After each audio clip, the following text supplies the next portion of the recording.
We are Venom. On second thought. Please. Hello, comic comrades! Are you ready for another wild ride with Venom? I know I am! This time, I would like to show you some villains and heroes who'd bonded with the Venom Symbiote. This feels good. Stay tuned till the end of the video and don't forget to hit that like button, subscribe, and click that notification bell. Venom has a history of changing hosts, and some of those hosts are superheroes with very interesting experiences with the symbiote. Exactly what I need to scoop Parker. Give me some of that web action. See you, chump. Everyone's favorite parasite is known for giving its host great power and no responsibility, not to mention murderous intent and a boatload of attitude and aggression. Because you're just a parasite. Parasite? It also grants its host an incredibly long prehensile tongue, massive jaws, and razor-sharp teeth. That is the ugliest looking thing I have ever seen. The symbiotes of the Clintar race seem to have an easy time attaching to criminals, and an even easier time controlling the human mind. When a host is something more than human, however, the Clintar have their work cut out for themselves, especially when trying to bond with a superhero host. Here are some of those.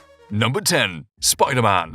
Let's start with the classics. Back in the 80s, Marvel had their big Secret Wars event created to sell toys and ultimately shaping how Big 2 comics would be designed for decades to come. In an attempt to give the story extra importance, they use it as an excuse to change up Spider-Man's costume into a black and white ensemble, with some cool extras like unlimited webbing that came out of the back of his hands instead of the wrists. Fighting it out on Battleworld, Spider-Man's red and blue costume got shredded up, and he found what he thought to be a machine that stitches new outfits. What he unknowingly got was an alien parasite kept in a prison, and so the latter jumped on board, wanting to live in a symbiotic relationship. While later versions of the story, especially in different media, would focus on how it made Spider-Man more aggressive, the bigger deal was more that it was controlling his body in his sleep, and the very idea of it being alive freaked Peter out something fierce. Eventually, Spider-Man rid himself of the creature, only to be antagonized by it for years. As we saw in the Venom Let There Be Carnage post-credit scene, there is a big chance we would see something like this in the MCU.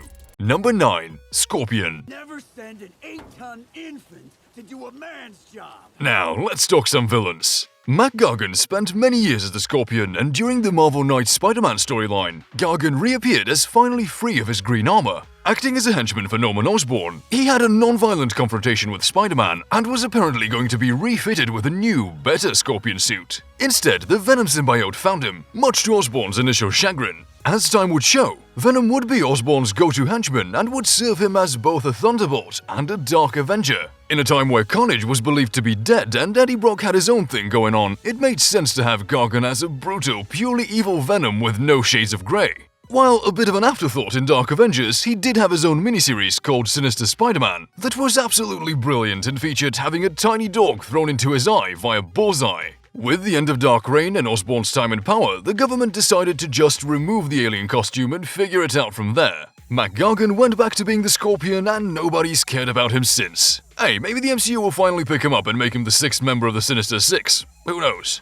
Number 8. Deadpool. The Deadpool-Venom connection has been made a few times. The first was a comedic series of backup stories in What If Comics that showed a reality where Deadpool became the host for Venom. It gave him an evil Jerry curl and became a commentary for Event Comics. In a somewhat more canon appearance, Deadpool's Secret Wars revealed that Wade was actually there for the initial 80s event, and everyone forgot about it due to a reality-altering wish from an emotional and heartbroken Wasp. One moment showed that prior to Spider-Man stumbling upon the alien costume, Deadpool tried it on first. However, it was a brief melding as the Clintar couldn't handle Deadpool's mind. The suggestion was that the latter probably warped the symbiote's personality before anyone else. Writer Colin Bunn has revised the idea of Venompool a few more times. Back in Black showed that in between Peter Parker and Eddie Brock, the symbiote did join Wade again for a short while to help him fight with and against 80s staple characters. They split up due to their disagreements with whether or not to kill Spider-Man, and it was revealed that Deadpool convinced Eddie Brock to visit the fateful church in the first place. Let's hope Deadpool 3 explores that wacky dynamic. Other than that, the connection was brought up in Deadpool Kills the Marvel Universe Again, which was secretly part of Old Man Logan continuity. In it, Deadpool killed Eddie Brock, reunited with the symbiote, devoured Spider-Man, and then told the creature to go away. There was also a Venompool in the Venomverse storyline. Although he was infected by a poison creature, more on that later, he retained his mind and sacrificed himself to stop the bad guys. Number 7. Wolverine. In the early 2000s, Marvel was doing their Toonami imprint, and one of the books to come out of it was an 18-issue Venom ongoing by Daniel Way. During one storyline, a Venom clone was loose in Canada, and Wolverine happened to be hanging out there because, yeah, you know, Wolverine is everywhere. The whole storyline was peak Wolverine shenanigans, since he got a nuke dropped on him and all it did was knock off his shirt. On the hunt for Venom, Wolverine was ambushed by the symbiote and was overwhelmed. It took over him with no problem and found itself the perfect host considering Wolverine's healing factor and never-ending adrenaline. Wolvenom attacked some villains, but then the symbiote was blasted from inside Wolverine's body, causing him to evacuate and ultimately attach itself to someone else. Number 6. Hawkeye. As part of the 2015 Secret Wars event, one of the various alternate universe-turned-kingdoms was one where Civil War never concluded. It instead led to two civilizations led by Steve Rogers and Tony Stark, constantly unable to reconcile due to an unseen puppet master. McGargan was dead in this reality, and we'd see Mute Venom working on Captain America's side.